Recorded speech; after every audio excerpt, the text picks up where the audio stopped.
Hi, this is Bart with BuildLog.net.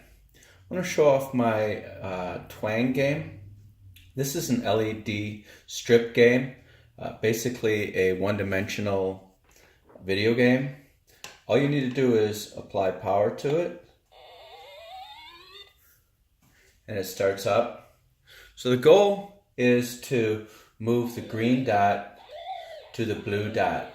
Each level will progress and add increasingly difficult things. The way this works is there is an accelerometer mounted on the top of a door spring. So it gives very good proportional movement, slow and fast. To show that it's just a accelerometer, you can actually just tip the unit and it works the same way. The other feature with the accelerometer is the twang attack. When you whack it or give it a quick movement, it creates like an attack zone.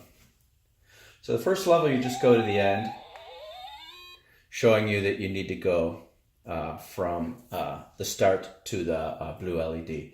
Then it starts sending enemies your way. This is just going to send one enemy, and I can kill it like that. Go to the end. Another win. Now it's going to start sending more enemies. So I got to move. Kill each one. Get to the end. Now it's adding a feature called lava. When that thing is bright red, you can't go in it or you'll die.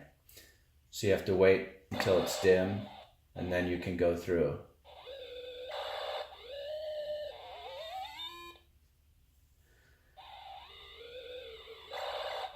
Those are enemies that move sort of like a sine wave pattern. Now here's a whole bunch of them.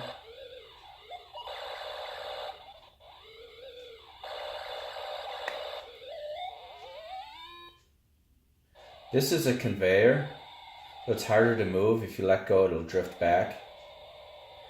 The trick is, don't go shooting out the end and run into the enemy.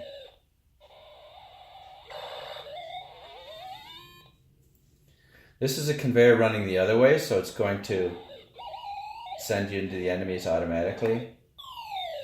That's when you die. So that one you basically just keep twanging and you'll get there. Now, this is just going to send a lot of enemies. You get 3 lives per level, and you can see that at the beginning of each level. Now it's the same level as before, only my twang range is smaller.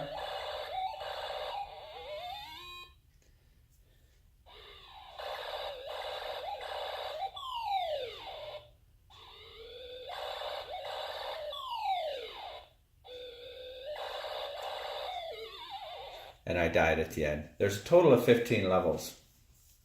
One of the features of this version is it's using a ESP32. That gives me the ability to put a web server and a wireless access point.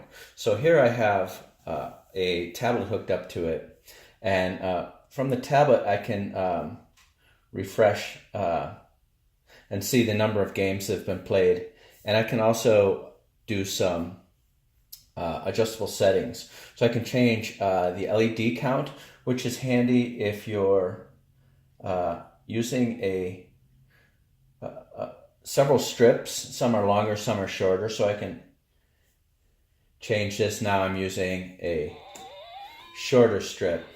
So sometimes I'll go out and bring 2 or 3 strips of various lengths and determine which one I want to use. I don't have to recompile. So I can go back to this one, which is 144. I can also adjust the brightness. Right now, the brightness is 60, and the range is about 30 to 255. It's difficult to film these LEDs or get it on video, so I had to turn it way down and make it dark. They're very bright. In a normal room with lights on, you'll want about 100 to 255, but in a dark room, anything below 100 is fine. The other thing you can do is adjust the joystick dead zone. So if you happen to have a little drift, you could tune that out from if your spring has a little angle to it. And you can also adjust lives per level. So if you're in a place where people are having a little difficulty and you want to give them more chances per level, you can do that.